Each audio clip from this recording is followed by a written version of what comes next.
Guys welcome back to my channel Priyanka's corner.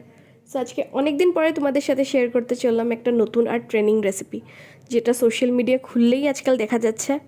So hope so তোমরা guess করতে পেরেছো। So আজকে আমি বানাচ্ছি বাটার পোলাও উফ গাজর সুন্দরী। তো ফার্স্টে আমরা নিয়ে নিব কড়াইতে বাটার, আর এই পুরো রেসিপিটা বাটারের উপরেই হবে।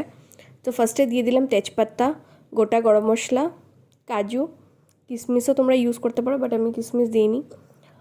এখানে দিয়ে দিলাম অল্প স্লাইসড করা চিলি, প্লাস অল্প আমি গোটা গোটা রেখেছি। এটাকে ভালো করে অল্প মিলিয়ে তারপর আমরা দিয়ে দিব এটাতে গাজরটাকে ভালো করে কুড়িয়ে রেখে দিবে আগেই। বাটারটার মধ্যে গাজরটাকে আমরা হালকা হালকা ফ্রাই করে নিব। তারপর এটার মধ্যে দিয়ে দিব অল্প নুন, অল্প চিনি। তোমরা চাইলে চিনি অ্যাভয়েডও করতে পারো, বাট বলে না বাঙালির পোলাও অল্প মিঠা মিঠা না থাকলে ভালো লাগে না। সো তাই অল্প আমি চিনি অ্যাড করেছি, আমিও খুব বেশি একটা চিনি ইউজ করিনি। আর আমি কি করেছি না, জোহা রাইসটাকে আগে বানিয়ে রেখে দিয়েছিলাম। তোমরা চাইলে জোহা চালও ইউজ করতে পারো বা গোবিন্দভোগ চালও ইউজ করতে পারো। আমি এখানে ইউজ করেছি জোহা চাল, আর আমি আগে বানিয়ে রেখে দিয়েছিলাম।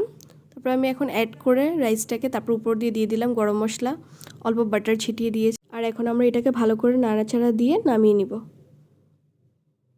আর তোমাদের যদি এই ভিডিওটা ভালো লেগে থাকে তাহলে don't forget to like, comment and subscribe my channel.